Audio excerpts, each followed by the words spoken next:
So we have been discussing this topic, demystifying karma, destiny and free will. I don't know how much demystification has happened till now. Some mystification has happened or demystification? Bit of both. Bit of both? That's a problem. And the hope was that with these lectures it will be demystified. So we have already done 2 sessions. Hopefully today is the last session on this topic.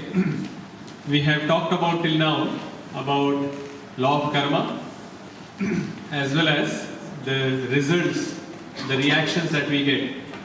And we have discussed the principles of this karma and the reactions or results that we get. What do you remember from the 2 sessions? Karma is the process or concept of action and reaction. Karma is the concept of action and reaction. It's very accurate. Very accurate, yeah. It is not that sometimes you can do and sometimes you are thinking that shayad God was looking somewhere else. So I will not get my reaction. No, it will not happen like that. Definitely you will get the reaction. Even if it is like a small thing, no one has watched you doing it, but Krishna is seeing. So you will definitely get the reactions. What else? It's God's law. It's Even God's though law. You know it or not, you don't know it. Yeah, ignorance is not an excuse, it is God's law. Definitely you are going to get the result. And yeah, Melissa? We get a mixture of instant and delayed. Delayed reaction. Sometimes you get the reactions immediately, sometimes you get delayed reaction. And which one was better we discussed? Delayed. Delayed one. Why? Because we get some preparation. Yeah, you get some time for purification. If all the activities that you did and you got instant reaction for it, that will be a horrific life. Immediately you are getting reactions and you are not even getting any opportunity to correct yourself. As soon as you get, you do some activity, boom, immediately you have got reaction. Animals don't get karma. Why? Animals are not getting karma, but human beings unfortunately are getting karma. Do you know? Why? Very good. The humans have free will, but the animals don't have free will.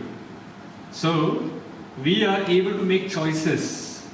We can understand what is right, or at least we are supposed to understand what is right and what is wrong. We have this higher intelligence by which we can understand the scriptures, and then we can understand what is the activity which is as per the scriptures and which are the activities which are against the scriptures. And then we can decide what to do and what not to do. But unfortunately, animals do not have that choice. And with this great power comes great responsibility. Right? So with great power comes great responsibility. That means we have the responsibility of making right choice. We have this power. We have this higher intelligence by which we can make different choice. But with that, then there is a responsibility of making right choice. If you make right choice, you progress. If you make wrong choice, you regress. It's very much. Principles of reactions are that difficult to understand? Yeah, gahano karmana gati. The most important thing that first we should understand about karma is that it is very difficult to understand. Then it becomes easy. Because once we understand that it is very difficult to understand, then we will not be paralyzed by analysis. No paralysis by analysis. We wouldn't worry about, why this is happening to me, why that is happening to me. Once we understand the principle that whatever we are getting, whatever results that we are getting, is because of my past karma or current karma. And automatically we understand then that okay, I can't see what activity has caused this effect in my life, but I'm sure, because the principle is like this, that if there is an effect, there must be a cause for it. So even if I'm not able to see the cause of that activity currently, but because the law of karma exists, it must have been an action which I would have done in either this life earlier, which I don't remember, or in the past life. So, this is how it is. Yes. Before principle was first in, first out. First in, first out. So we saw this silo example where we are putting some bad rice first and then you are putting some good rice on top of it. But while you are putting good rice, if the tap is open, because the bad rice was already there, you are going to get bad rice first. So you can't say that, "Arey, I am doing good karma now, but why I am getting bad reaction?" Because that bad reaction is from your past life. Sometime you would have done some bad reaction, bad activity, so you are getting that bad result now. So it is not that the good people are suffering and bad people are enjoying. You see that sometimes good people are enjoying as well, but sometimes good people are suffering as well. But it is not because that God was sleeping and He doesn't understand what to do. And sometimes He just, whether you do good or bad activity, He will just sometimes randomly give some results. No, it doesn't happen like that. If you are getting bad results, they are because of our own karma. And it doesn't matter whether you are doing good activity now for that reaction at this point in time.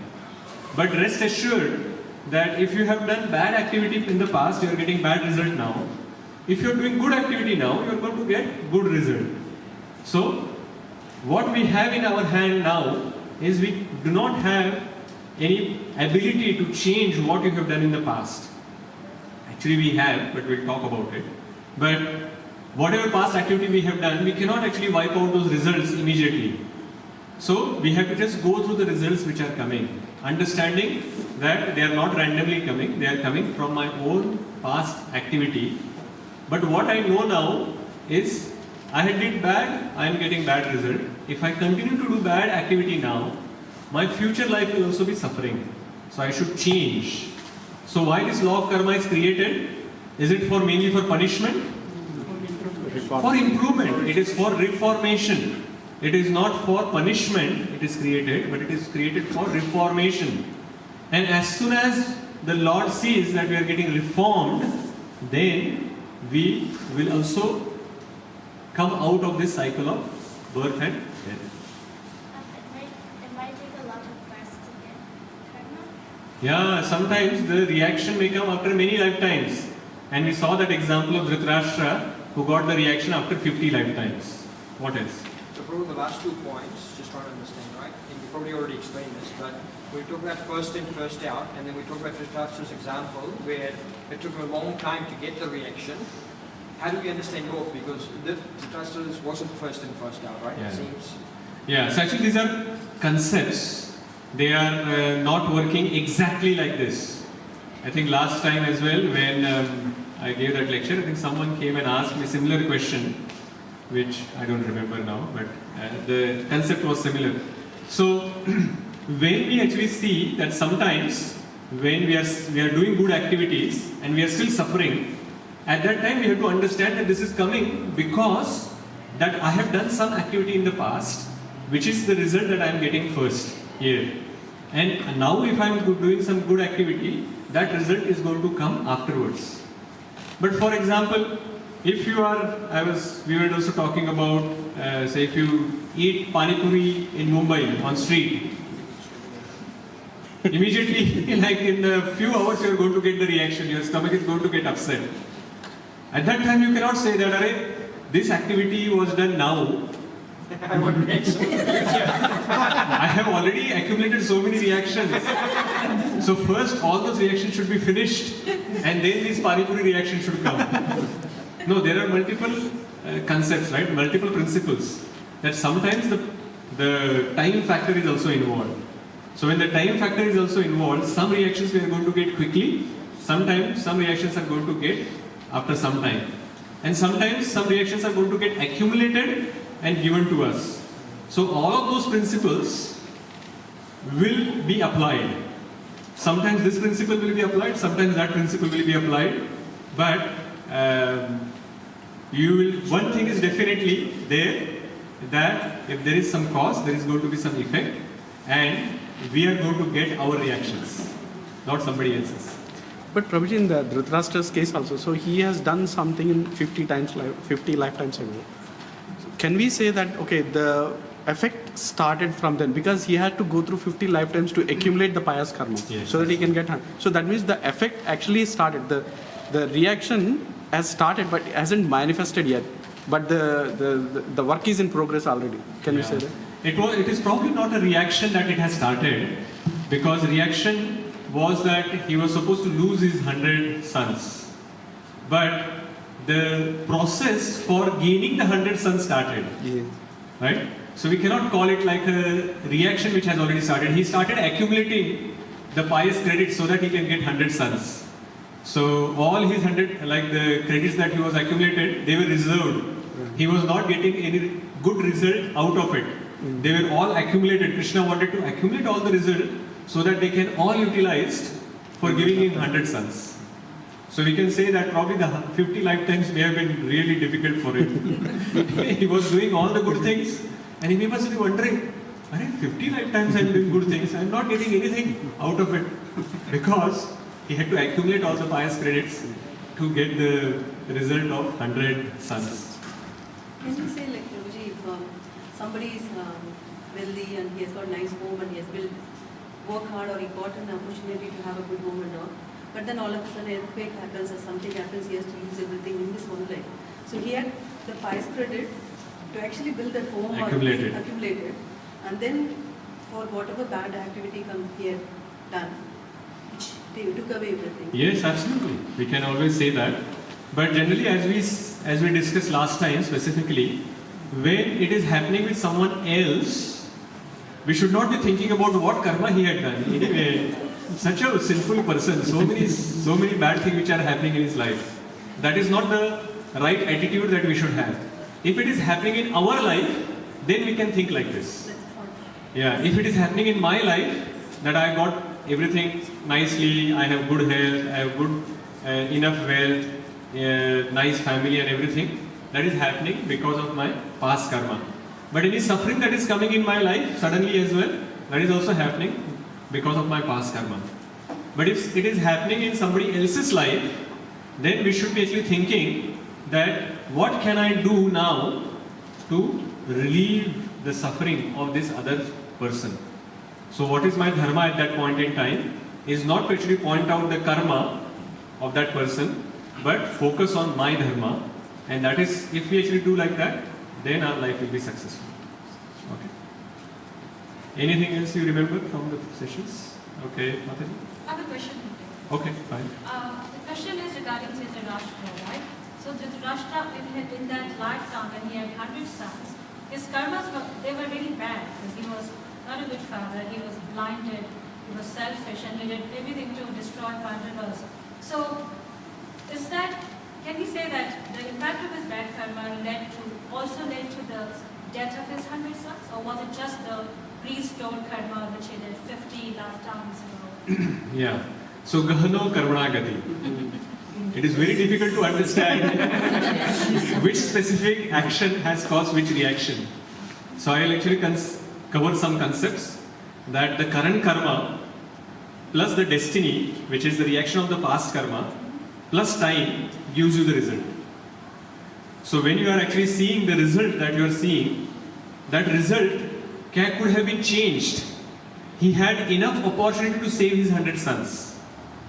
For example, his current karma, so his destiny was coming like this, that he had killed those 100 birdlets and then his 100 sons are going to die. So he had the opportunity to correct himself. And Krishna gave him enough opportunity in that lifetime that if he had, just like the Pandavas were treating him like their own father, though he was an uncle, they were treating and giving all the respect a father should be getting. So if he would have given the same kind of love to Pandavas and he would have corrected his son Duryodhana, then what would have happened? That at least, even if they were not staying in harmony, Kauravas and Pandavas, they would have at least had this opportunity that, okay, this half kingdom is yours, this half kingdom is yours, which he had done in the beginning, like in the middle somewhere. But then he actually backtracked from it, and then he allowed Duryodhana to assert everything. So if he would have corrected that after Pandavas came back, his 100 sons would have been saved, but he didn't. So the karma, his current karma, as well as his past destiny which was there, he didn't change his ways, so they fructified. If he would have changed, he would have taken Krishna's shelter, or he would have done something, or even he would have acted even mere piously, even though he wouldn't have done any Krishna conscious activity or bhakti, even then he would have been saved, but he didn't. Right? Okay, anything you remember? I will take questions afterwards. We will just see if anything you remember. Melissa? I remember at the end you talked about different types of karma. Yes, So different types of karma. The karma that kind of affects the mind, and then there's external things like or a collective thing like an earthquake. Yes. And I think there was another one as well. So different types of karma we are going to talk today, but there is a collective karma or reactions that we get and individual reactions that we get. I think that is what you are referring to. Miseries, No. Oh, 3 types of miseries? Oh, right. So we talked about 3 types of miseries. Yeah. That one coming from your body and mind, the second one comes from the people around us, and the third one comes from the natural calamities. The four pillars of dharma. If we break those are what gets us negative reactions. Right, good. So the reactions of the activity depend on our consciousness. But there are few activities which are always bad and they always give bad results. And what are the 4 kinds of activities given in the scriptures which always give bad results? Intoxication, gambling, illicit sex, and meat eating. Okay? Any other points that you remember? Even ignorance is a consequence of past karma. Yeah, ignorance doesn't actually save us from the reactions. Also, we saw that the ignorance in this lifetime is also because of our activities in the past life. We had some intelligence which was misused, so as a reaction, we are now born as ignorant. But even in that ignorant life, we will get opportunity to progress. If we do not take those opportunities, again we will regress further. Okay, we'll just take 1 or 2 points. Okay, yours and Masaji's. 1 point from here. If we surrender, even the past karma is made zero. Like we don't Oh yes, if we surrender to the Supreme Lord and we take to the process of bhakti, just like that reformation that we were talking about, that it is not that, yes you have surrendered, but sorry, your past bank account is so big for your karma, you finish that account first, only then I will take you back. No, Krishna is not like that. He is a loving father, he is waiting for us. As soon as he sees that we have reformed, he will wipe out all the other previous karma and he will take us back. Yes. Good karma doesn't negate the bad karma. Very good. The good karma and bad karma doesn't negate each other. If you do good activity, you will get good reaction. If you do bad activity, you will get bad reaction. And both of them will be added together. And those many reactions we are going to get. I think we have covered many points. I'm not going to do a further recap of that because otherwise it will take long time. So we are going to start from here. Does past karma determine our present action? What do you think? Does past karma determine our present action? No. No? Okay. Because we have a choice. No, because we have the free will. No, because we have the free will. Yes, it does, because it has created a sanskar that may propel us towards incline us to do certain things in certain way. Okay. I agree. So Prabhuji says it does affect. Mataji is also saying it does affect. It does affect because the desires we had in the past, that's going to carry now. But we have the free will to do the choice, but that vasana is still there. Okay. So clearly there are few people think that it affects. Okay, let me take a vote. How many people think that the past karma determine our present action? Raise your hand. Past karma determine our present action. Wow. You all don't have any free will, huh? We do have a G, but Okay, let's go to the second question. How many of you think that the past karma does not determine our present action? It does not have to, but it does influence. The question is present action. In the past, we're going to go and eat it again. That's Okay, how many are not decided?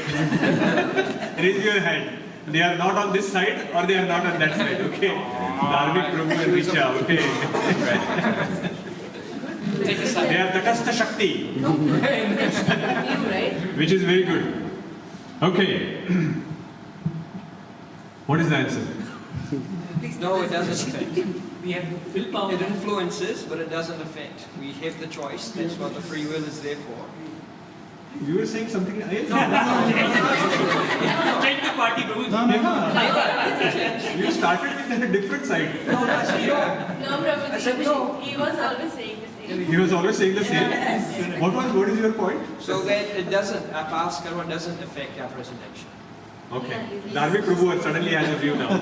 So we have a free will, but it's influenced by our past karma. Wow. Yes, perfect Okay, answer. well done. Perfect answer. Profound. Yes, that's right. So actually how it works is, yes, the past karma has some influence on us. And how it works is, if you remember when we were talking about the topic of the soul, when the soul moves from one body to another, what goes with the soul? Subtle body. Subtle body goes. So what is the subtle body? Mind, intelligence and ego. So these three things go with the spirit soul from one body to another. And mind has these effects which have accumulated. So if you have done a lot of activities which are in mode of passion and ignorance, then our mind has developed those modes of passion and ignorance. So those modes are now carried from one life to the next life. And that is why we will have this mindset, or we will say the default mode that we carry is what we have developed in the past lives. And that is what we actually get into this current life. And that nature that we have developed in the past life is continuing. And that is why sometimes when we look at somebody, we say, why this person is always grumpy? Why this person is always angry? Isn't it? Some people we think that, we wonder, aage, bhago. Run from here, because this person is going to be angry and they are going to spoil my mood as well, because their mood is like that. And they are always in that default mode. And some people we see and we think, oh, this person is always calm, is always happy, and we want to associate with such persons more and more. Because we think that, okay, they are happy and calm, we can also become happy and calm in their association. So this is the default mode that we have. But it does not determine the action that we are going to take at this point in time. It is going to influence. That word is important. It doesn't determine, but influences the activities that you do in this lifetime. What is the meaning of influence?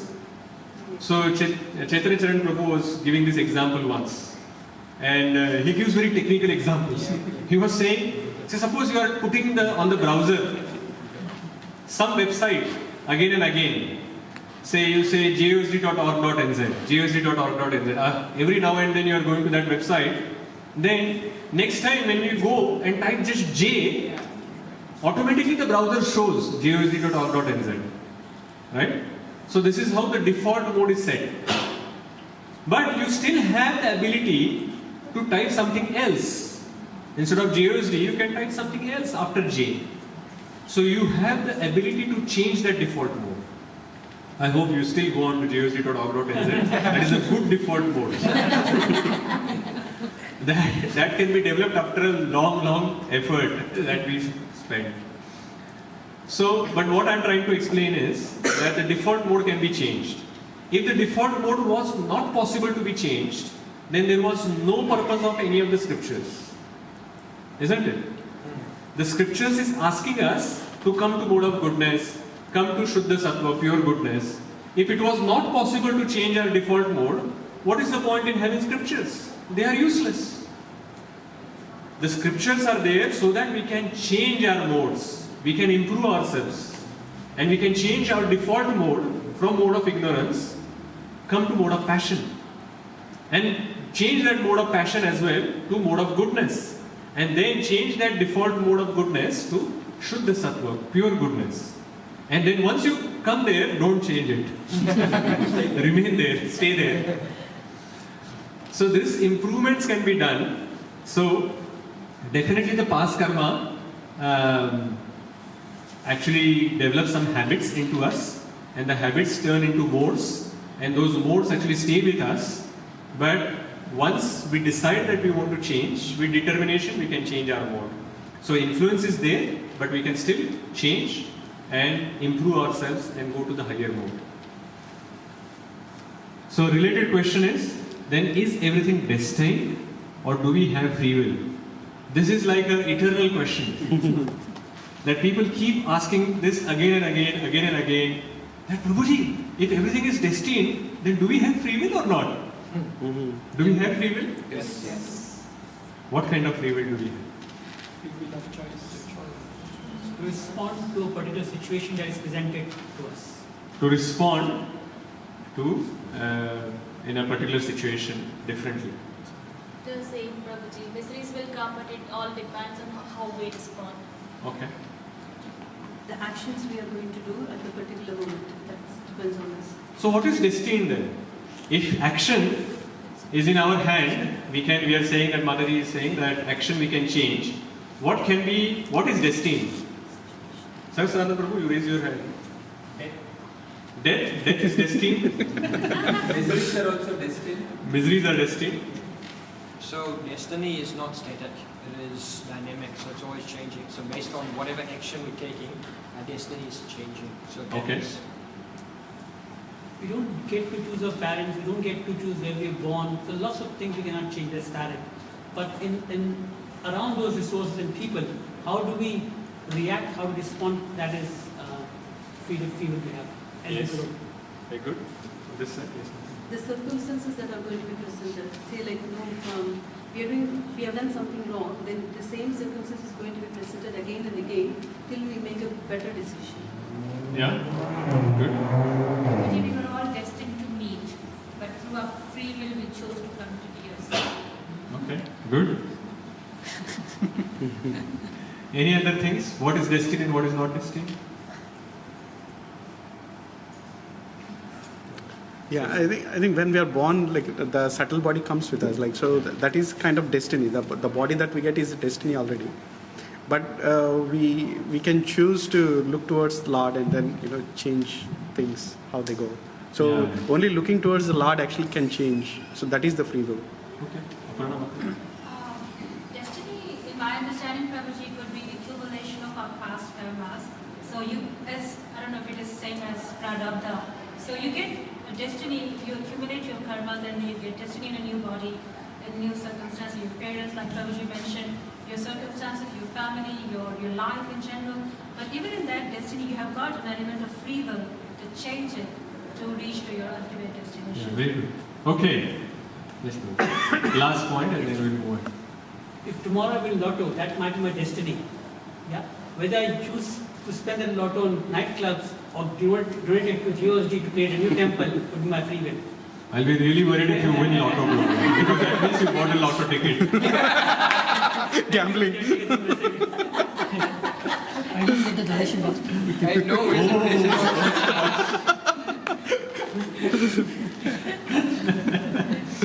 So I hope you don't never win a lotto. with the ticket that he bought, if he was gifted a ticket. Yeah, that is what I'm saying, that you never buy the ticket itself. Okay, destiny versus free will. So it is simple concept, and I think you have covered it, but for the benefit of everyone, we'll just quickly go through it and then we can see some more questions. So if something happens to us, then we have a choice to respond. And that is where the free will comes. So something is happening to us or around us, how we are responding, and then depending on how we respond, we are going to get some result out of it. So there are three things. Something is happening to us, we are responding to it, and then we are getting result. So where the free will works and where the destiny works is here. So when something is happening to us, we have the free will to respond to it. That action that we are going to take, how we are responding to it, is not destined.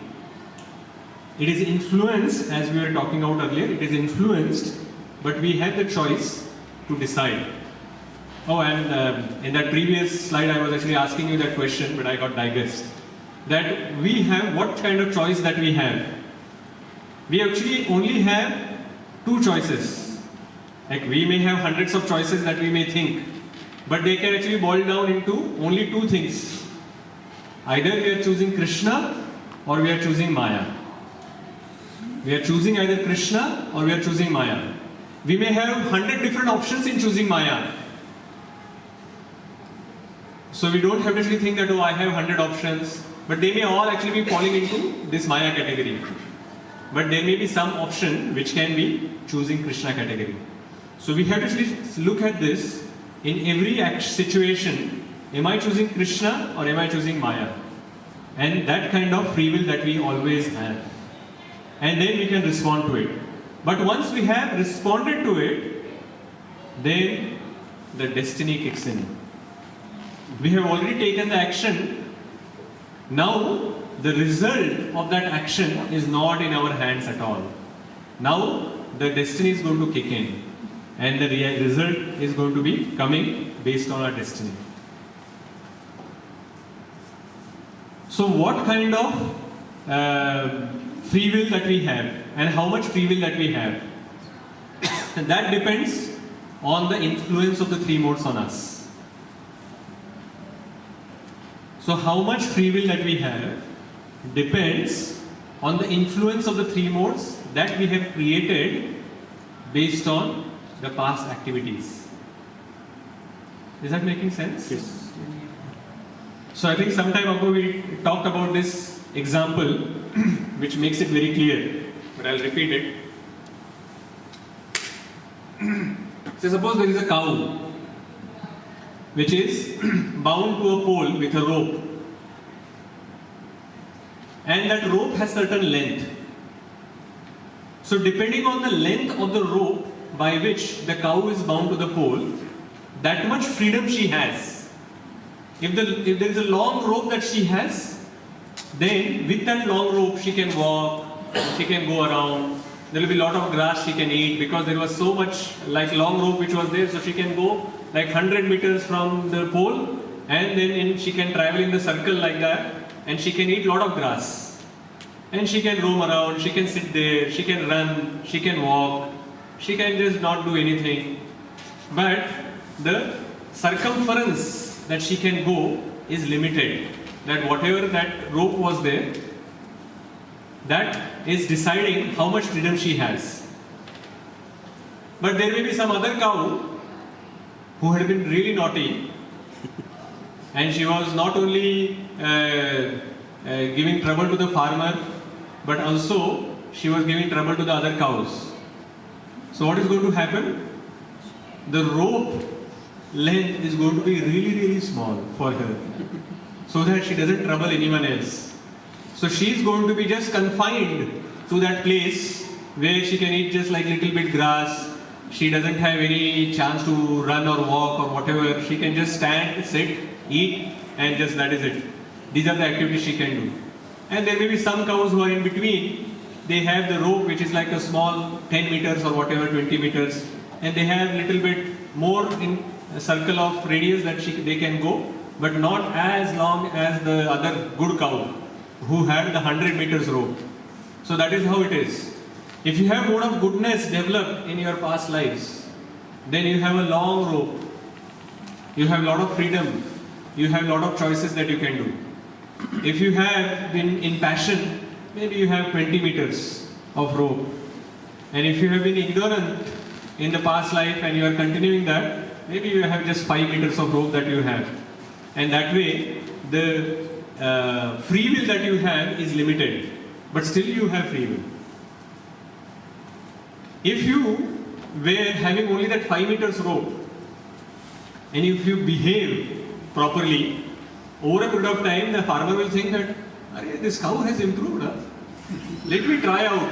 Let me increase the rope from 5 meters to 10 meters and see if it is giving trouble.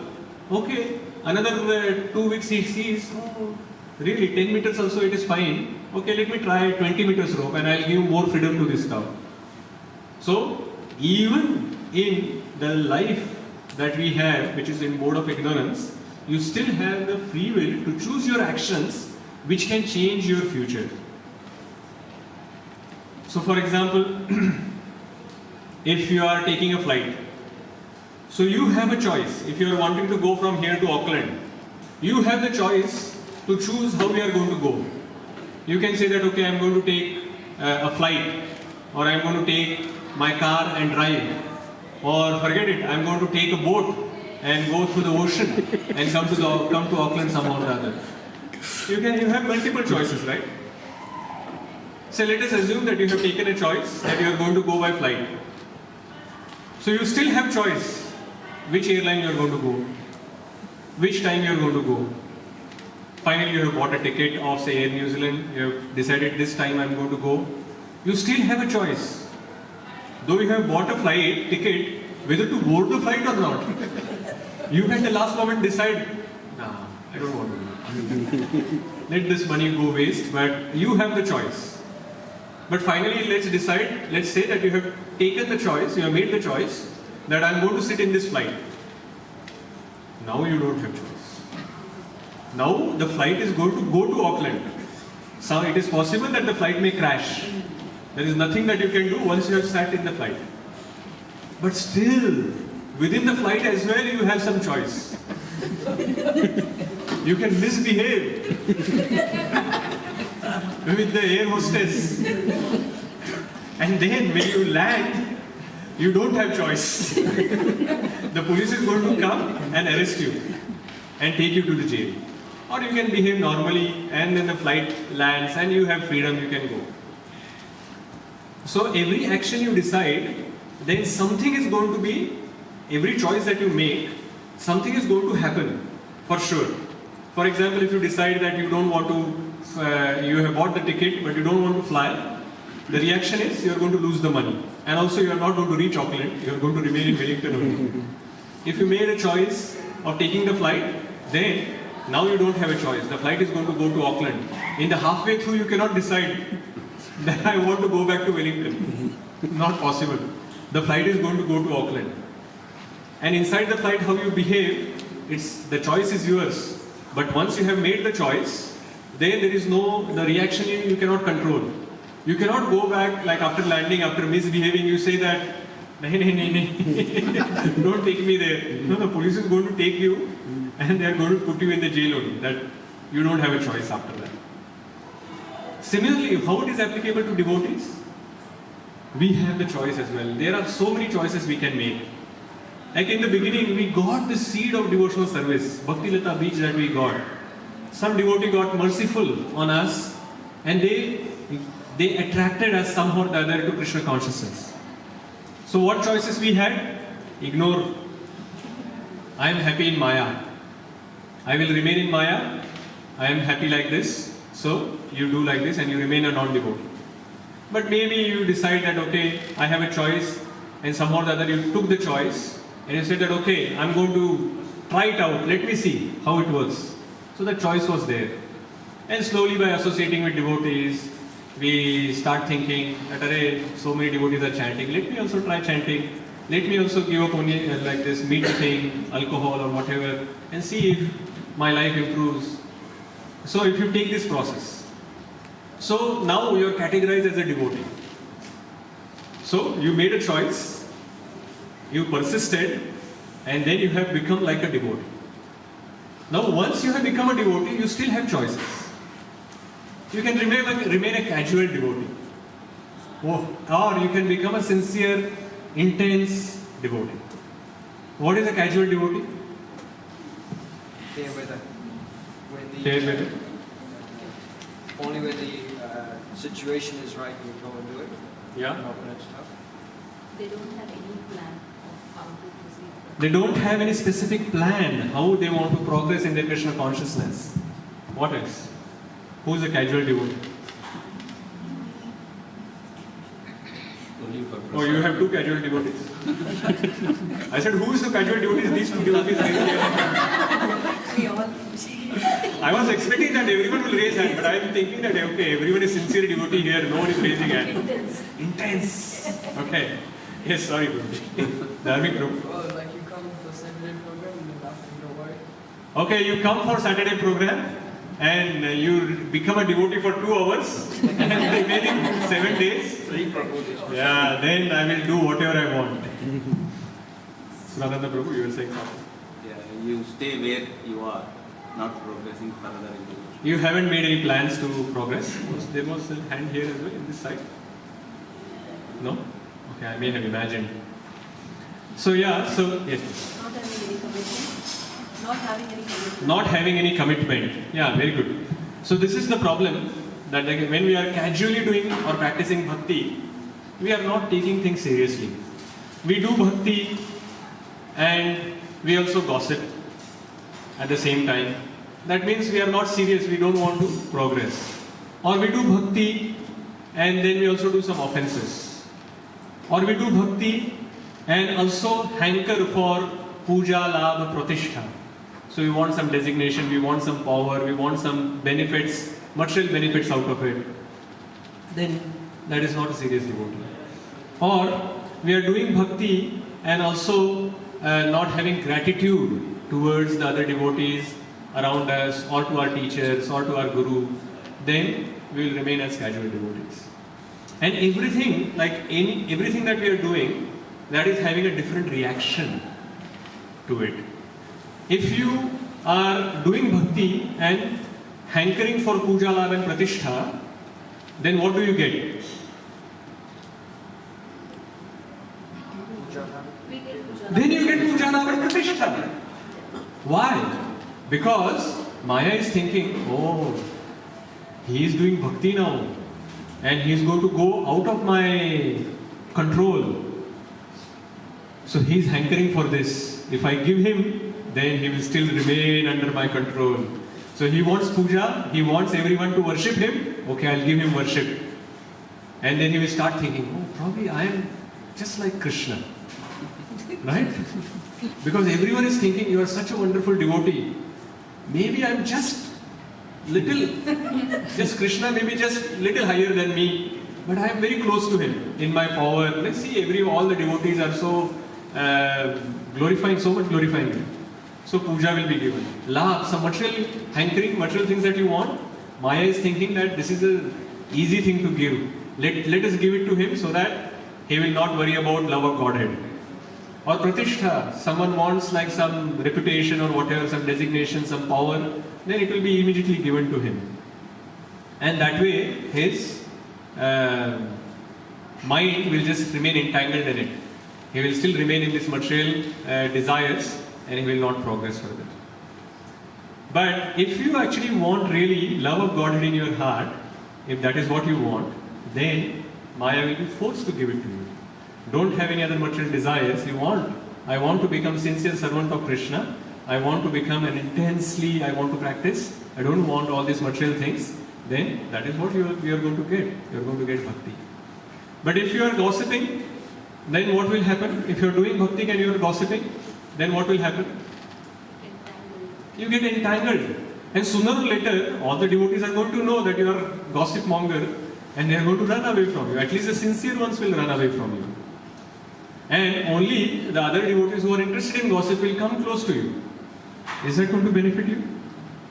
No. For example, if you do not have gratitude for the devotees around you or from devotees who are helping you to progress, if you do not have, what will happen? What is the result that you will get? They will not look after you. The mercy will be stopped.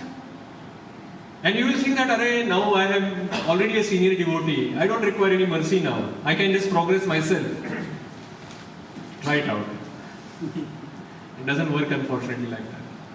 Everyone requires mercy. Our process of bhakti works on two things: endeavor and mercy. If you actually remove mercy from that equation, 99% of our progress comes from mercy. If you are just doing your endeavor, then what is happening? You are having this 1% result that you are going to get. And 99% which was coming from the mercy of other devotees will be stopped. The tap is stopped. And they will focus. Probably these devotees are thinking that, okay, fine, he doesn't want it anymore or she doesn't want it anymore. I'll focus on someone else who is actually receptive to it. So I'll give it to them. And mercy also means that they will get instructions. they will get guidance of how they can progress it. So that is how the result will be. And what was the other scenario that we talked about? Maybe some other scenario, like many scenarios, like if you are insincere in our practice of bhakti, if you are casually doing the bhakti, then we are just going to either remain where we are in our progress, or slowly, okay, you make offenses. If you make offenses, then that is the worst thing. That if you make offenses, then it is like you are removing, you are completely uprooting the bhakti that we had. And that is the problem that we can land up in. So we have to become intense in our bhakti. We have this choice to remain either casual or make progress in our Krishna consciousness. So these choices we have to make. So something happens to us, we have a free will to choose how we respond to it. But once we have responded, once we have taken the action, we no longer have the control over the reaction or the result we are going to get. So in short, destiny determines the consequences of our action, but it doesn't decide the action itself. So taking the action, we have the free will. But once we have taken the action, then the destiny kicks in. Is that making sense? Yes. Any questions on this? Whatever we have covered till now? Yes, please. The way the three modes influence our free will, you've given some examples, good examples, but can you think of any examples which applies to humans in the sense that those in the mode of ignorance, they like to sleep longer, the illusion. So if they are already in the grips of the mode of ignorance and they have certain tastes, how can they come out of those? Yeah, very good question. So how they can actually change their mode, right? So that is your question. So suppose someone is in mode of ignorance, the default is sleep and laziness. Sleep and laziness is the main factor for mode of ignorance. Of course, violence as well, but we are thinking about a good mode of ignorance, a sober side of ignorance. So the laziness and this is kicking in. The only way that this person can improve is that if he is willing to take some help or instruction from someone. That means he is associating with someone who is in mode of goodness. Only way that he can improve is like that. So if you suppose somebody who sleeps for 10 hours or 12 hours, and suddenly the person comes into the programs over a period of time, and then we will start talking about, oh, waking up early is good, chanting in the morning hours is good, and then they will, if they develop some faith in a particular person who is guiding them, then they can say that, okay, maybe you don't change drastically. Like if you are sleeping for 12 hours now, maybe you sleep for 11 hours 45 minutes. Like your alarm, you can change by 15 minutes. And see for 2 weeks how it works. If once you become fixed up on that 11 hours 45 minutes, change by another 15 minutes. Slowly like that. Then once he has come to 8 hours sleeping, 6 to 8 hours of sleeping, that person has come, then we can think of shifting that. Like sleep early, wake up early. Sleep early, wake up early. Like that it can be done slowly. But these slow, small changes can change our life. There is another example that we can take. That when we have this, you would have seen this board, children who play the games, they would know that sometimes there are games where some balls fall from top and then there are some levers, and then depending on the ball falls, it can go left or right. But if it goes left and then on that other lever then it goes right, then again it goes left or right, like that, then finally when it falls, it just falls in the straight line because it has gone left, right, left, right, left, right, and then it falls here. But suppose it goes on left, then again it jumps onto another lever and it also diverts it to left, then again it diverts it to the left, next lever, then it will actually end up in completely different position.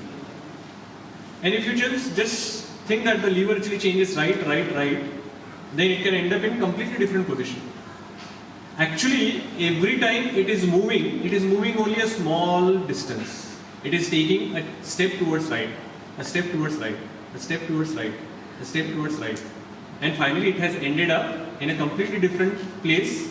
Instead of being on this wrong place, it has come to the right place. So this is our life is as well like that. That when we have mode of ignorance or mode of passion, if you want to change, we can't change suddenly. Like we cannot do 12 hours sleep to 6 hours sleep. If you try to do like that, you will become crazy. Because sleep also is required for developing our intelligence. So that is why 6 to 8 hours is very good. That depending on our body type, we can decide 6 to 8 hours. But if you are taking more than that, that's a problem. And slowly we have to make the choice of changing and coming to a place where we can progress. So the small change, baby steps, is the formula that we have to take. If we try to take some drastic actions, then it will not work, it will not be sustainable. But those smaller changes that we can always do in our life, and those small changes can actually, by end of our life, we can change from mode of ignorance to completely Shuddha Sattva, pure goodness can also be developed with the small baby steps. Anything else? Okay. So what is destined and what is not? You have already covered most of it, but I'll just mention quickly. So our past actions have created our present destiny, and our present actions are going to create the future destiny. So based on whatever we have done in the past, we already get something, that we get the birth in either rich or poor family, or we have certain special abilities. Someone is very intelligent, someone sings very nicely, like Sudharma Mataji or Dipti Mataji. They sing very nicely. So that is coming it from their past lives. So you can be very knowledgeable or illiterate, or you can be very beautiful, or you can be ugly. You may have a birth in a very high-born family, like they are Vaishnavas, or they are already very pious, or you may be very low-born, that all the sinful activities are happening in that family, or you have very good health, or you come with a sickly body. So these are dependent on what you have done in the past. Once you are like that starting point, unfortunately you do not have control over it. In fact, the most important covering or the thing that we get is our body, which is destined. So this body that we have got, a human body, which creates so many obstructions for us. It has wonderful benefits as well, that we have higher intelligence, but we cannot fly like birds. We cannot swim like fish. That is why they then start paragliding, scuba diving, jumping from somewhere. So that is because we have so many desires. We want to become like bird, we want to become like fish. And then we do all of these things that the human body is not allowing. But if you get too much into it, that you do scuba diving every day, the Krishna will think, why you have to do so much effort to have this special scuba uniform that you have to put? I will give you next life a fish uniform. And you can become a fish and swim like fish, enjoy. So this is how we are creating the destiny for future. Now that we have got human life, there are some restrictions which are placed, but some choices that we can make. But what is not destined is how we respond to whatever has happened. That is in our hand. And then based on that we can take different directions. So I am going to take few questions which were asked before covering the further last concept that I want to cover about different types of karma. So sometimes this was a question which was asked in the first session. If an astrologer can predict our future, then where is free will? Isn't it? If I am saying that you can create your own destiny by deciding what actions you are taking, But how come someone like an astrologer, when you are born, at that time itself they can make a chart, they can say that this is what the child is going to be, this is what is going to happen to him or her or like that. How does that work then? Does it predict the future at that present time? Like, for example, if I'm like, if astrologer like he predicts what is what my future will be at the current moment in time. But then if I go to something else, my future could change. Is it like that?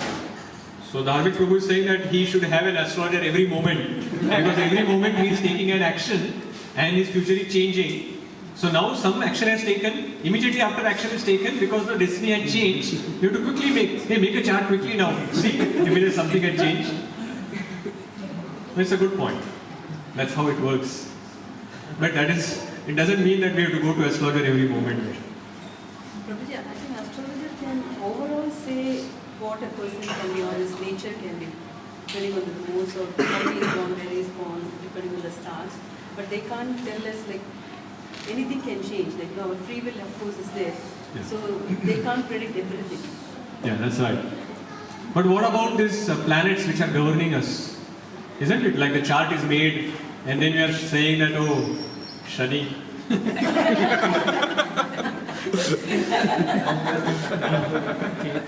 Shani hai. And as soon as you hear that Shani, you think, oh my God, what should I do now? Study has started. Now 7.5 years, the Shani is going to harass me.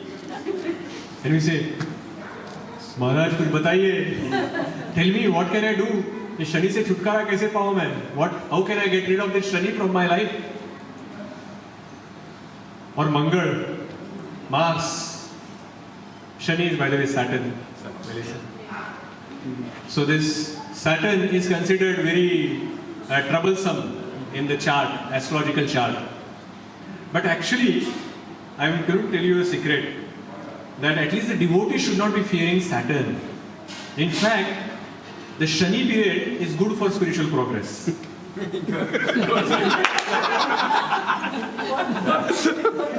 Shani is good for practice. Because you go through so many problems. So materially it may be bad. The period of Shani is materially bad, but it is very, very conducive for spiritual progress. You can make wonderful progress in the spiritual life. Actually, Shani only acts when, I should not be giving lecture on astrology here, but maybe just as a side point I'll mention, Shani doesn't like pride in people. And if Shani sees that you have been proud of something, Shani will remove that pride. Shani will remove that pride, which is in a way good for your spiritual progress. Which you can actually take it positively and you can say that, okay, my pride I have developed. As a spiritual practitioner, I should be developing humility. But now I couldn't do it myself. Shani is helping me to develop humility. So I will just go ahead and make the progress in my life like that. So, okay, I got digressed. So how these planets are controlling us? Why the planets are controlling us? I'm not sure, Prabhuji, but if we develop our consciousness to higher level, these planets will, the effect of the planets will be reduced. Okay. Someone else had some hand raised? Okay. So how it works is, destiny is actually controlled by Krishna. But Krishna controls Maya. Maya controls 3 modes. All the devatas are under 3 modes, except for Krishna. The planets are ruled by the devatas. So, the planets are controlled by devatas. Devatas are 3 modes. 3 modes are controlled by Maya. Maya is controlled by Krishna. So that is how it works. So when we have to actually give, so Krishna wants to give you result of your destiny that you have accumulated. He gives you through these planets which are controlled by the devatas, which are controlling the 3 modes, which is controlled by the Maya, and Maya is controlling Krishna. Maya is controlled by Krishna. So that is how it works. And when, as per your destiny, the planet positions are like that this map is created. Planets are creating a map. And when the map is created like that the destiny perfectly now fits at that time you are born. And that is why, when by looking at the planetary position, they can predict what is your default mode. Based on whatever that map, they can see only few qualified astrologers, which are very, very rare to find, are able to predict what is going to be your nature, what are going to be certain activities. If you remain in the default mode, what is going to be like that? Your character as well as your life events, they can predict. But if you do your different activities, you take different actions, then as Dharmik Prabhu was saying, that the result will be different. Astrology is useful in certain situations. For example, if you know that there are certain events which may happen in your life. For example, if some astrologer says that in this particular year is very difficult for you, there may be a car accident. So you can take some precautionary steps. One thing is, you can be a very cautious driver. If it is like someone is drinking, they should avoid drinking and driving at that time for sure. They should always avoid.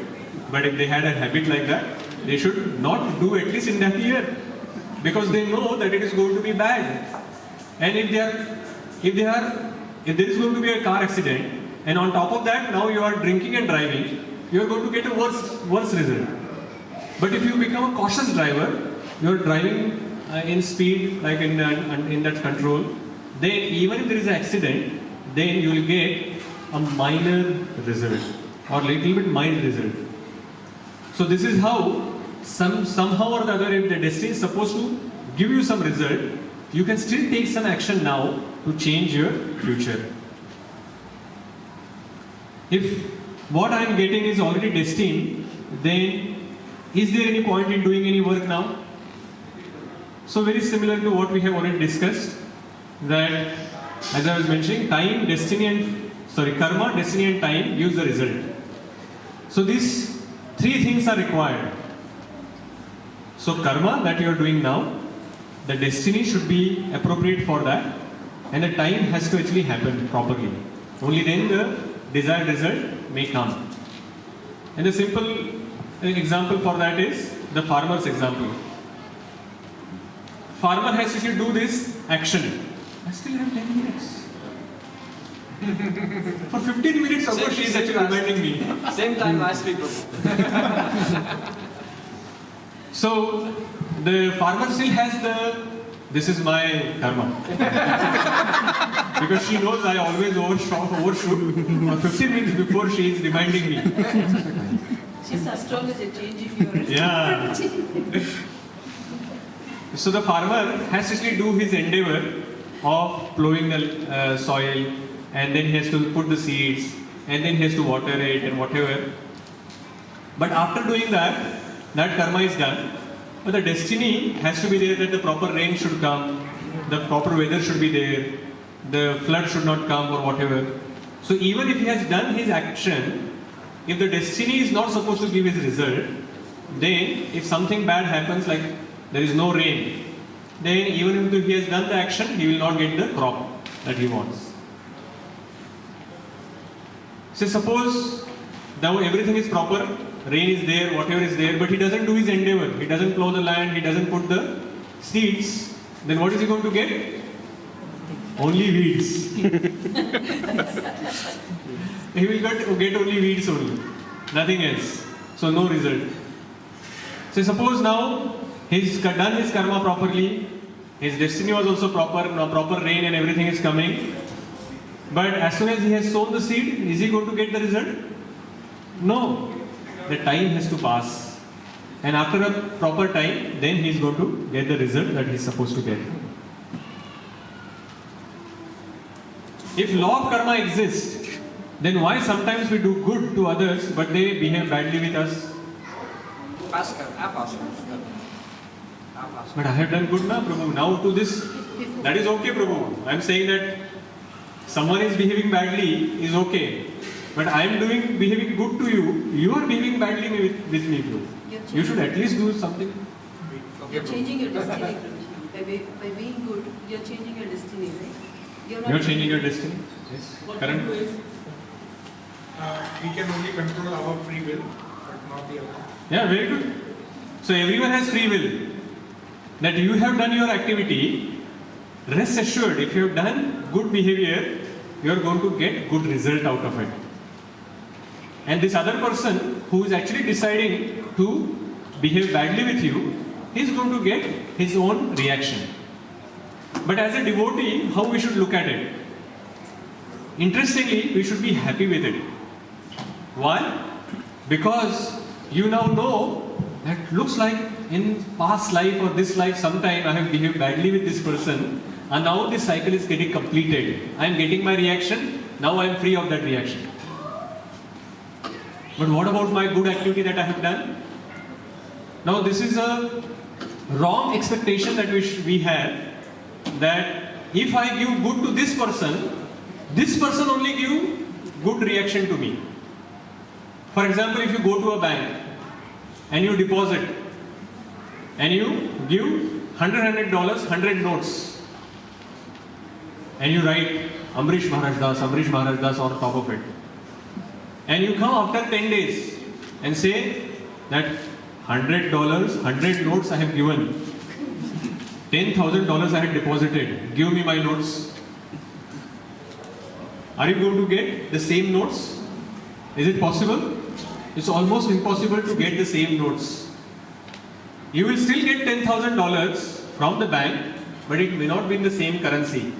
You may get $20, $50, but finally you will get some notes and you will get your $10,000 back. So you should be rest assured that you have done good, you are going to get good back. But it may not be in the same currency from the same person like that. Okay? What are the different types of karma? There are 3 types of karma. We have almost discussed everything. But sometimes you do good pious activity and you get good reaction. This is, by definition, karma is this karma. We generally use it for everything, but karma is pious activity. Vikarma, the sinful activity, is called vikarma. But there is another type of karma which is called akarma. Akarma is where you do not get good reaction or bad reaction. So if you do karma, you get good reaction. If you do vikarma, we get bad reaction. But if you do akarma, then you do not get good or bad reaction. Then someone will say, why anyone will be interested in doing akarma then, if you are not going to get good or bad reaction? So the point is that when you get good or bad reaction, you still have to take birth again in this material world to enjoy or suffer the reactions that you have accumulated. Only when we do not have any karma remaining in our karma bank balance, only then you can get liberated from this material world. Even if you have one karma remaining in that bank balance, you have to still come back and either suffer or enjoy whatever is the karma that was remaining there. So akarma is a special activity which is Bhagavad Gita presents that as yoga. And yoga can be different types of yogas, like karma yoga is there, jnana yoga is there, ashtanga yoga is there, or bhakti yoga is there. And of course, the recommendation of Bhagavad Gita is to go for the simplest process which gives the maximum benefit, which is the bhakti yoga process. That is what Lord Krishna has recommended to Arjuna. And that kind of akarma, which is the process of bhakti, it has 2 effects. Actually has multiple effects, but in this context, 2 effects. One, it doesn't create new karma. No good reaction, no bad reaction. And the second one, it wipes out the previous accumulated results that we are carrying with us. So from that, our perspective, we should be doing akarma activities by which we will not create anything for future, as well as whatever we have accumulated from the past, they will get wiped out. And that is how we should go ahead. How can we minimize the impact of past karma? As we said, that we should do more and more activities which falls in akarma category. Mainly the simplest one is the process of bhakti, and we all know how we can do bhakti. There are so many ways, different ways.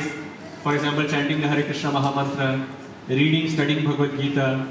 Then we can associate with the devotees, and develop the spiritual desires that they have. We eat only the food which is in mode of goodness, which is offered to Krishna, so that it becomes pure goodness, and that prasadam we should eat. We can do deity worship. We can go to the holy dham. We can do so many activities by which we can make progress in our akarma bank balance, which is a spiritual bank balance. And this is quite interesting that who was giving this example? Probably Nitai Sevini Mataji. She gave a very wonderful example. She said that karma and vikarma that we are accumulating is like monopoly game. So when we are playing monopoly, monopoly is real, but the result which we get out of it, they are illusory. So when we are playing monopoly and you have got rich in monopoly, you have these notes and you got $1,000 in monopoly, or you have bought another suddenly a building. Is that of any use? Like the children or whoever is playing, they may get very intensely engaged in it, saying that, oh, I am winning, I am becoming rich or whatever, or I am becoming poor. But once you finish that game, it's finished. Right? So, karma and vikarma, whatever we are accumulating, is like that monopoly game. In this material world, we are accumulating something. But when we are doing akarma, it is like we are quitting that game. We are saying that I am no longer playing this game. I am no longer interested in this material game. I am going into a higher game, which is the spiritual realm. I don't want to accumulate any results from here. I want to go back to the spiritual world. So just to summarize, there are 3 sessions that we have done till now. Law of karma, it is God's law. We cannot change. It gives rewards and punishment. It is for humans, not for animals. It is relative. It is not. It is based on your time, place, and circumstances. And the consciousness is very important. But even then, there are universally condemned activities which are meat eating, illicit sex, intoxication, gambling. Even if we are ignorant of the law, like we do not know about law of karma, it doesn't say that, okay, you do not know, I will not give you reaction. So ignorance is no excuse. Whatever happens to us is our destiny, but how we respond is our free will. Our free will is never taken away.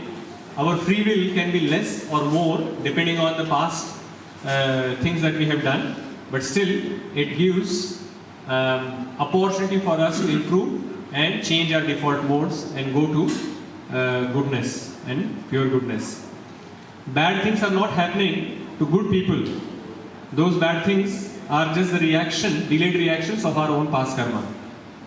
And finally, akarma is an activity which doesn't give good or bad reaction, and it clears our past reactions.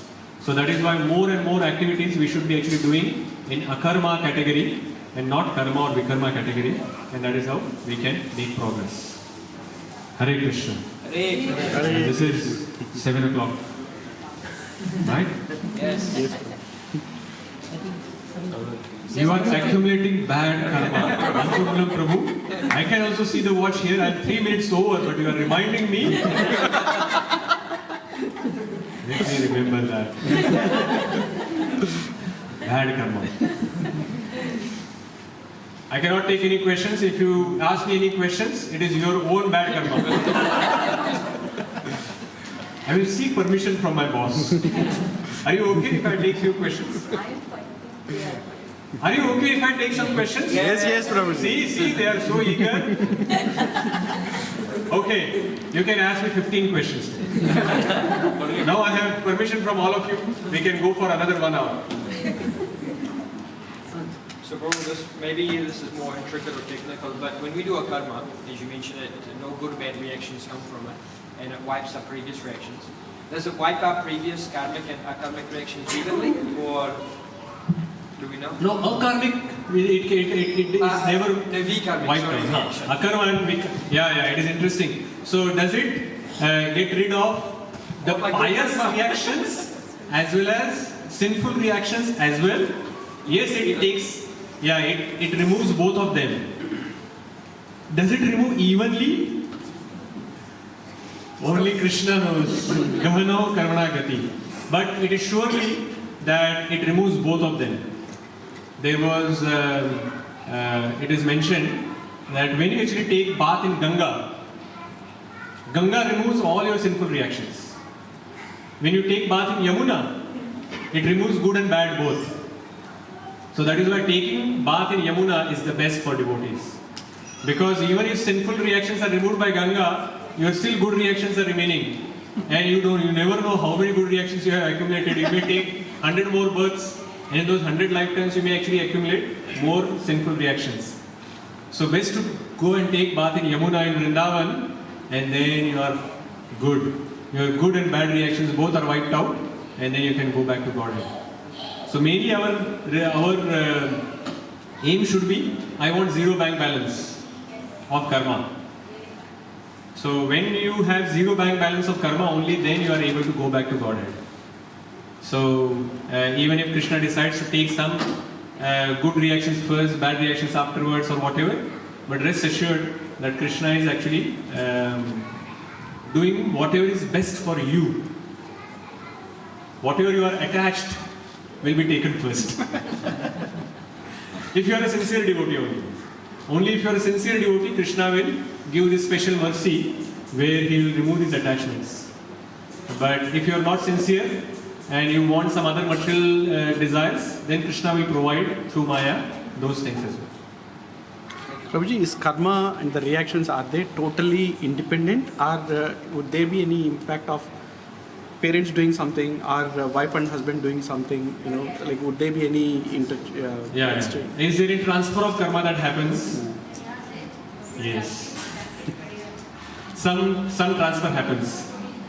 Especially when children are too young, and different scriptures have a little bit different view on what age the reactions of children comes to the parent. But around 13, 14, 12 to 14 years is that age which is mentioned. No, that was in the beginning. But then since, for Vidura's situation where Yamaraj was cursed by Mandavya Muni, the Mandavya Muni changed that rule from 5 years to I think 12 or 14, I don't remember. Up to 8, they don't get any karma. Yeah. So anyway, forget about the age, let's not get too hung up on the age. The idea is that because the children are submissive to their parent till when they are too young, if you ask them to eat meat, then it is not their reaction. If they eat meat up to that age of 12, 13 or whatever, till the time they are submissive. So take that submissive part, forget about the age part.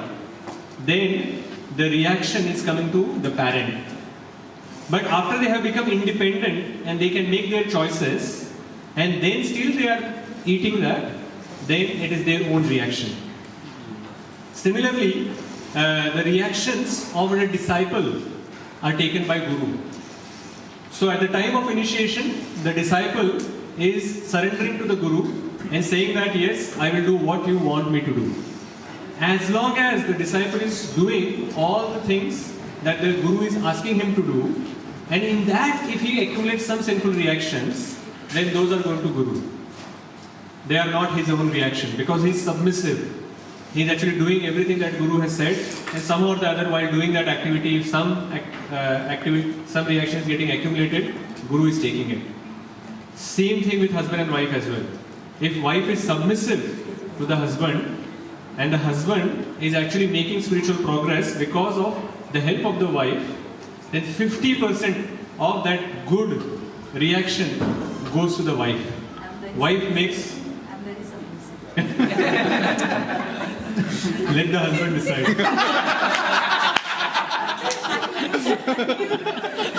I am accumulating bad credit. No, so the truth be told, if I have made any spiritual progress in my life, there are two people, they have made major impact on my life. One is my spiritual master, and second one is my wife. Every time, whenever I have taken my casual approach in my spiritual life, she has reminded me that we have to make progress. This has to be our last life, and we have to go back to Godhead. And she has always encouraged me to take up some more service. You can see wisdom of Bhagavad Gita has started. More and more new programs start, or more and more different services that we take up. And most of the time, the inspiration comes from Anandamani, that she wants me to take that further step in my life. Don't remain just stagnant of where we are. I have to take one further step every year so that I can progress. So definitely, she has made. That means you have been submissive, Prabhuji. So you are getting the 50%. Yeah, unfortunately, the reverse flow doesn't happen. So, like that, some reactions are transferred from one person to another, and that way it will happen. Small things like prasadam as well, transfer of karmas and then. Oh yes, remember. Yeah, I remember. For example, the transfer of karma also happens when we eat remnants of someone. So, if we eat remnants of pure devotees, it is not that our bad karma is going to them, but we are eating remnants of them, so we actually get the pure goodness that they have developed. It is not that it is reducing in them, you get the pure goodness that they have received, they have in them. And if you eat somebody's remnant who is in mode of ignorance, then also you are going to get their mode into you. That is why when we are serving prasadam, we are taking very utmost care that the prasadam or the spoons or the plates are not touching each other. For example, the serving spoon, when we are putting into somebody's plate, is like we are serving somebody, and if they have already eaten, then if you touch your spoon into that plate, and then that spoon goes into that big pot, then it becomes Mahaprasad of that devotee or whoever we are eating from. It is also not hygienic, one thing, but the second thing is also it does develop some modes of the devotee or the person that we are eating from. So we should be taking care when we are serving properly. And we should try to eat only the Mahaprasad of pure devotees. Even all the other practicing devotees, I highly recommend not eating their remnants, only pure devotees. We should try to eat their remnants. And that is how we can make progress. Otherwise, the practicing devotees, if you try to eat, maybe they have some good qualities, but they may have some bad qualities. If Krishna decides to only transfer the bad qualities, then what will you do? So, let's only take remnants of pure devotees, and that is how we can progress. In that thing, remnants of pure devotee, should we take their permission before having it or without? Yeah, actually the scriptures say that we have to seek permission, and especially the only place in Srimad Bhagavatam this thing comes is Narad Muni in his previous life when he was eating remnants of the Bhakti Vedantis. It clearly says that he sought permission from them, and then he took remnants. Then I was asking this question to Radha Gopinath Prabhu and Damodar Prabhu when they were here, and they said that I will answer this question when I am boarding the flight. So he was staying with us for a few days, but they did not answer this question to me. And when I was driving them towards the airport, then they said, okay, you had this question, right? And their answer was interesting. They answered it from multiple perspectives. They said that if your consciousness was that you have made this prasadam, of course for Krishna, but for feeding these particular devotees, then whatever is remaining, even if it is not from their plate, it is their remnants. Because your consciousness was that you are doing it for Krishna so that you can feed these devotees. So it will become remnant and you will get the benefit, whatever so-called benefit you are supposed to get by eating their direct remnants. The second thing he was mentioning, which is, he was saying that the most important thing is actually following the instructions. That is the most important remnant that we can get from an advanced Vaishnava. Because that remnant, if you actually take seriously, the instruction comes with the power of fulfilling that instruction. We have to just be sincere to accept that instruction and to do it. So that is how they try to explain in different ways. But they never mentioned in that entire discussion that I can take something from their plate. It was quite interesting. But can we desire, like, okay, like say we see a good quality in a particular devotee, right? Like say somebody is really good in book distribution. So say for example we take something from their plate and then hope that, okay, desire that, okay, I want to get that desire, get that quality. Yeah. Is that possible? The best way to do it is, if you see someone is good in book distribution and we want to actually develop that quality, then we have to just associate with them and learn from them. So become submissive. Yeah, I think one important point that Prabhuji had mentioned, that what is eating remnant of someone? It is saying that we are the servant of that person. Like, it is master's remnant, the servant is eating.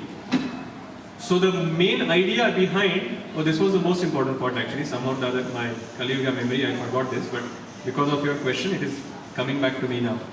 So Prabhuji mentioned that when you are eating somebody's remnants, you are showing that you are the servant of that devotee. And what is the most important characteristic of a servant is to actually follow the instructions that you are getting. So they said that instead of focusing on eating some food which is eaten by them and then you are eating it, if you want to have Mahaprasad and learn from them, then you have to show that quality of surrender. And that you can do by taking instructions from them. So if you want to actually develop this quality of the book distribution from someone, then you can associate with them, be subservient to them, and help them in their service and learn from them. And that is how we will make further progress. Instead of just being reliant on the Mahaprasad. Mahaprasad is very potent, but unfortunately we do not have faith in Mahaprasad, and that is why it doesn't act on us. So it is better to actually associate, and this long-term gain that we can get by associating and developing their desires, learning from them, and we will make faster progress than just by eating Mahaprasad. Any further questions remaining? Yes, Veronica. Is it possible for the ancestors' karma to pass? Like, I haven't seen my great-grandparents. What they have done, can it influence our actions or in any way? Yeah, good question. Whether what your ancestors have done, whether their reactions can affect us. Actually, it is not their reactions which affects us. But if we do something, we can help benefit them. Or we can even make them go down. From the perspective that the children are supposed to, if say suppose our ancestors are stuck in a Pitruloka. Pitruloka is a planet where after the Yamalokas, your reactions you have actually exhausted, you are parked. You are parked in Pitruloka. In that parking place, they are waiting for, if they do not have pious credit by which they can take human life, they are waiting for their children to offer the prasad of Lord Krishna to them. And that can be offered like twice in a year on a particular time, on a particular day. And it happens after every 6 months, because 6 months here is one day there. So 12 hours. So you are doing it every six months so that you can give them 2 meals in a day. And if you have actually offered to Krishna and then you are actually giving them that prasad, then they are getting that spiritual credits. And that is how they can actually progress. And it is possible even that the Pitruloka, from wherever they are, they can go back to Godhead by eating that prasadam. Also, just by we becoming pure devotees, then it is mentioned from Prahlada's example, Prahlad Maharaj's example, that 21 generations that we have, they will get liberated. 21 generations. So we can always help them by taking up Krishna consciousness and becoming pure devotees. And how we can affect them is by they are part in Pitruloka and we are not doing any activities. Either we are not doing even pious activities or doing the Shraddha ceremony, or we are not even doing the bhakti process by which you can actually liberate them. At least if you do pious activity, then it is possible that they can make progress and then they can get human birth or some other birth by which they can go further. But their accumulated results are not passed on to you. as far as I know. Okay, if there are no further questions, do you have a question No, I don't have a question. or comment? No, I was the topic you touched upon this casual approach of devotional service and the intensified approach of devotional service. It would be really nice if you sometimes take it and then because we all Okay. learn from. So Anagmadri is suggesting the next topic of the lecture. She's suggesting that casual versus intense but devotional service. In few weeks' time, we will take it. Let us see. But that is a good topic. I think we should speak about it so that we can come out of the slumber of casual devotional service and make progress and intensify our devotional service and go ahead. Srila Prabhupada ki Jai. Hare Krishna. Jai Sandesh Mahaprabhu ki Jai. Samaveta Bhakta Vrinda ki Jai. Hare Krishna.